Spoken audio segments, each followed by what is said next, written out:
Merci de nous rejoindre sur Espace TV. Voici les titres du journal. C'est devenu habituel. Le ministère de la Sécurité et de la Protection civile a tenu ce vendredi sa conférence trimestrielle.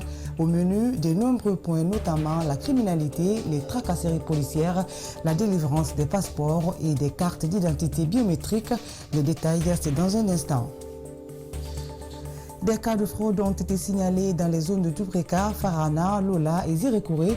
C'est du moins ce qui ressort du bilan à mi-parcours effectué au compte du BAC par le syndicat national de l'éducation. Selon Michel Pébalamou, plusieurs candidats et surveillants complices auraient été saisis et exclus du processus de l'évaluation.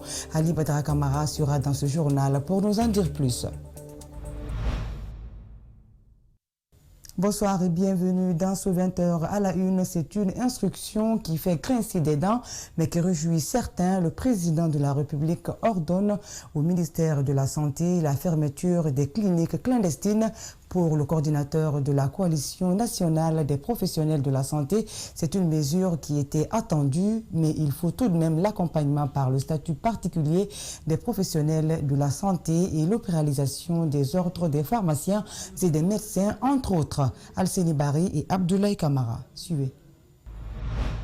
Cette instruction de fermeture des cliniques clandestines réjouit bien les médecins et les professionnels de la santé. Ils parlent de déclaration de sagesse. Le président a mesuré à sa juste valeur l'ampleur de la chose et il a compris avec beaucoup de constats ce que les cliniques sont en train de faire en termes de non seulement d'arnaque de nos concitoyens, mais aussi de les déposséder de leur santé. Les patients soignés dans les cliniques clandestines viennent souvent dans les hôpitaux dans des phases très tardives, avec des complications. Ils n'ont ni la compétence, ni la qualification pour exercer la profession, selon le coordinateur de la CONAPROS.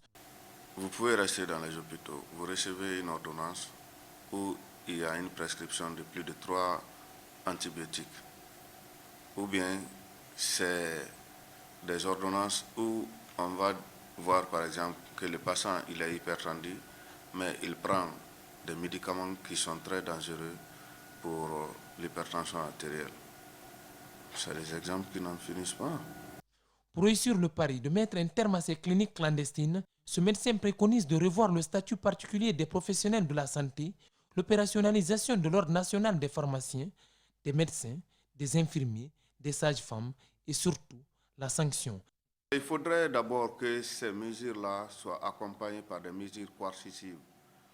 Il faut de la coercition, c'est-à-dire que quand tu es appréhendé, tu n'es pas inscrit à l'ordre national des médecins, tu n'es pas inscrit à l'ordre national des sages-femmes, tu n'es pas inscrit à l'ordre national des biologistes, tu n'es pas inscrit à l'ordre national des infirmiers, mon frère, mais tu dois faire la prison.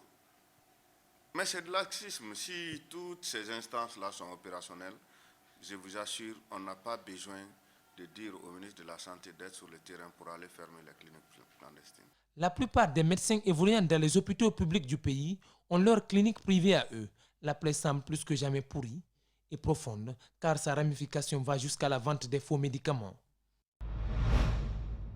Le ministère de la Sécurité et de la Protection civile a tenu ce vendredi sa conférence trimestrielle, une conférence qui a réuni les directeurs centraux. Ces médecins ont fait le bilan des activités des 2 mois écoulés et celui en cours. Ils ont mis l'accent sur la recrudescence du banditisme, les tracasseries policières et autres. Djinabou Bangora, Oussena Touba, Lamine Silla ont suivi cette conférence. Voici le reportage.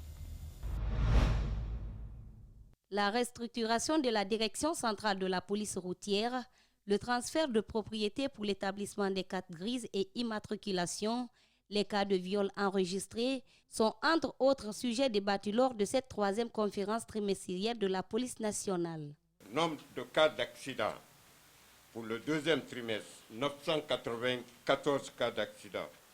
En le comparant avec le 1er trimestre, qui était de 897, il y a plus de 97 cas. Personnes tuées, 2e trimestre, 210. Personnes blessées graves, 428. Personnes blessées légères, 433. Dégâts matériels importants, 182. Dégâts matériels légers, 236. Selon les responsables de la police, certains policiers sont souvent responsables d'arnaques dans l'exercice de leur métier. Pour y remédier, les postes de superviseurs de zone ont été créés. 10 postes de superviseurs de zone ont été créés et pourvus en cadre.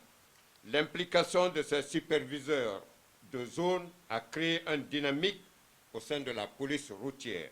Dans son allocution, le directeur national de la police n'a pas manqué d'évoquer l'évasion de Sidi Mohamed Diallo. Il était le cerveau principal du kidnapping de M. Dansoko. Il a été arrêté par nos services, déféré régulièrement, et on a appris ces jours-ci qu'il s'est évadé, de la même manière que vous.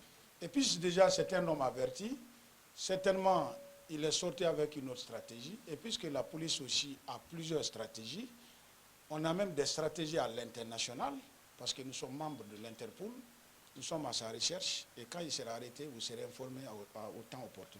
Le banditisme est un phénomène récurrent en saison hivernale. À l'avenir, la direction promet de changer la donne dans le cadre de la sécurité des citoyens.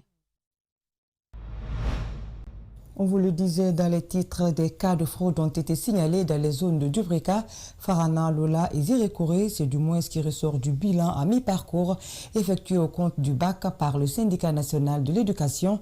Selon Michel Pepe Balamou, son secrétaire général, plusieurs candidats et surveillants complices auraient été saisis et exclus du processus de l'évaluation. Le SNU invite le département de tutelle à plus de vigilance pour le reste des examens nationaux. Ali Batara Kamara et Abou Kouria Kourouma l'ont rencontré. Suivez le reportage. Malgré de multiples réformes entreprises par le ministère de l'enseignement préuniversitaire et de l'alphabétisation pour la tenue des examens nationaux et pour la promotion de l'excellence, certains candidats ne s'empêchent de tricher. Pour défier la nouvelle méthode de fouillis, à la rentrée de chaque salle d'examen, quelques candidats ont mis leur téléphone dans le peigne. Certains candidats sont allés très tôt le matin, 5h, 6h, pour coller leur téléphone sous la table. Et maintenant, c'est venir se soumettre aux fouilles systématiques. Et dès lors que on finit de les fouiller par les détecteurs de métaux, ils rentrent, ils prennent cela et ils continuent de communiquer avec l'extérieur. Wontanara, c'est le nom du groupe créé sur WhatsApp pour la circonstance par certains encadreurs de quelques écoles privées et publiques. Un groupe dans lequel les traités des premières épreuves du baccalauréat unique session 2021 ont été répertoriés par le SNE. Son secrétaire général situe les responsabilités.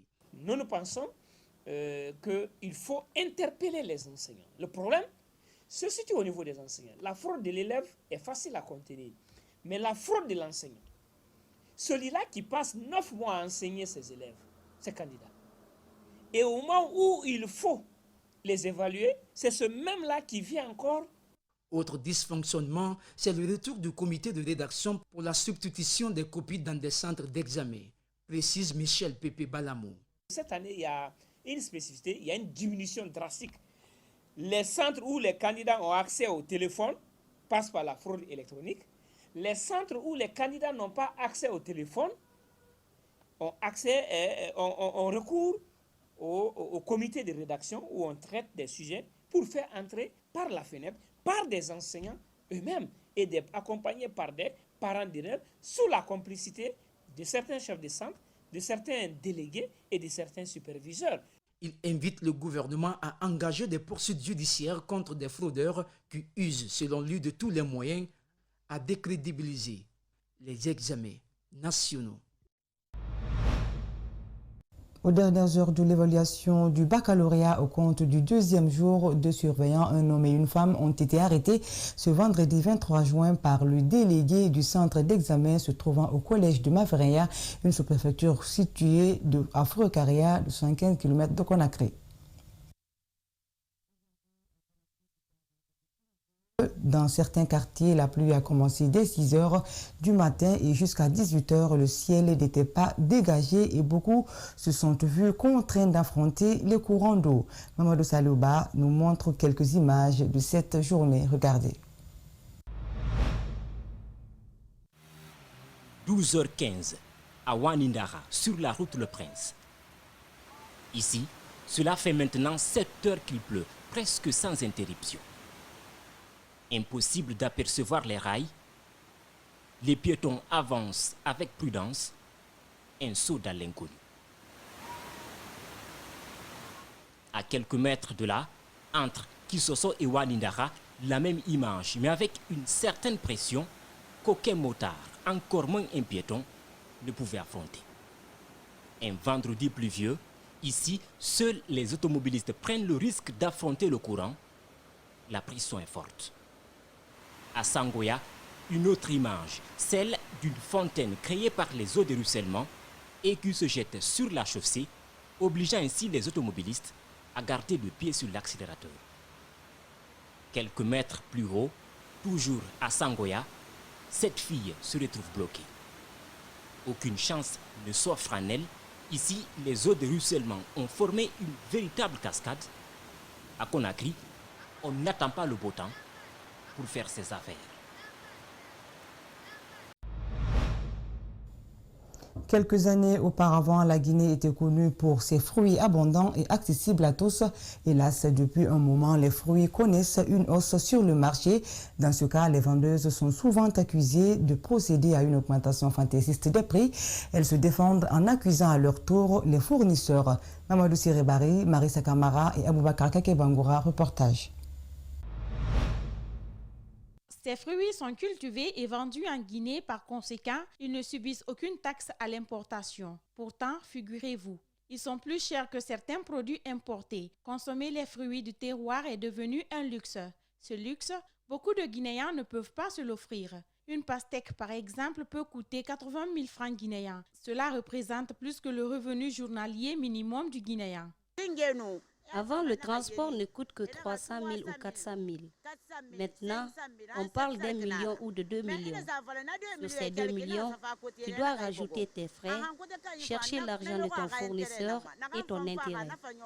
C'est ce qui a augmenté le prix des pastèques. On les achète entre 45 000 et 60 000 maintenant. Par rapport à cette hausse des fruits, des citoyens pointent du doigt les vendeuses. Celles-ci, à leur tour, accusent leurs fournisseurs. Selon elles, c'est la chaîne normale. Quand certaines viennent acheter, ils disent que les fruits sont chers. Ils oublient à quel prix on achète les fruits nous. Nous, on accuse l'état de la route. Si les camions bougent de l'intérieur, ils ne rentrent pas le même jour. Beaucoup de fruits pourrissent avant qu'ils n'arrivent à la destination. Cette hausse n'est pas seulement mal vécue par les consommateurs. Les vendeuses aussi en payent un lourd tribut. Souvent les invendus, les fruits pourris, elles en comptent par dizaines tous les jours. Ce qui ne les arrange pas, toutes ces pertes, ce sont elles qui les endossent. Quand les fruits pourrissent, on n'a aucun bénéfice. Tu es obligé de prendre ton propre argent pour rembourser le propriétaire. Malgré une production en fruits estimée à 180 000 tonnes par an, cette production ne semble pas influencer les prix sur le marché. À cela s'ajoute la crise du coronavirus qui a vu augmenter les difficultés de déplacement des personnes et des marchandises.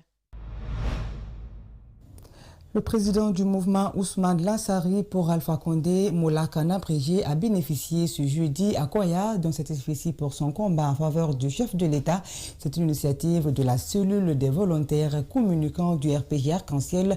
L'objectif est d'exprimer leur reconnaissance vis-à-vis d'Ousmane Lansari Silla. Selon les communicants, il fait partie de ceux qui ont contribué pour la réélection du président Condé. Justin Leno commente les images de Yacouba Traoré. Suivez.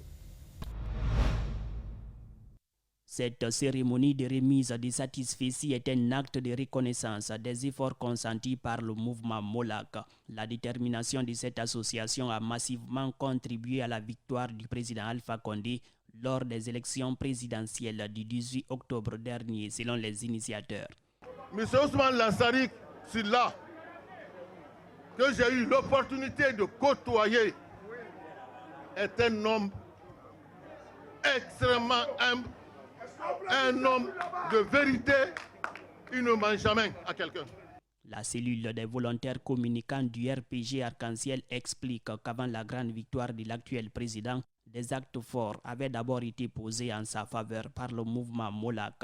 Aujourd'hui, des rappels ne finissent pas. Le jour des élections, grâce à ces jeunes de Mojepak, de Molac, nous avons eu des bureaux de vote sécurisés et des résultats sécurisés jusqu'à la fin. Le mouvement Ousmane Lansari pour Alpha Condé exprime toute sa satisfaction pour la considération de ses actions en faveur du président Alpha Condé par la cellule des volontaires communicants du RPG Arc-en-Ciel. Selon ses responsables, chacun est libre de choisir sa position en politique comme ailleurs. C'est pour nous un sentiment de fierté, de satisfaction totale que nos efforts soient reconnus par la cellule des volontaires communicants du RPG Arc-en-Ciel Volcom. Tous les autres mouvements de soutien, c'est nous qui avons reçu ce certificat. Je ne peux pas me faire distinguer pour dire que c'est moi qui avais tout fait. Non, nous sommes battus cœur et âme pour la restauration de la paix et de la quiétude sociale. Le mouvement Ousmane Lansari pour Alpha Condé a été créé à Somaya dans la préfecture de Koya. Depuis sa création, il aide ceux qu'il appelle les aînés comme le président Alpha Condé à atteindre leur ambition. Molac exhorte les autres associations à en faire autant.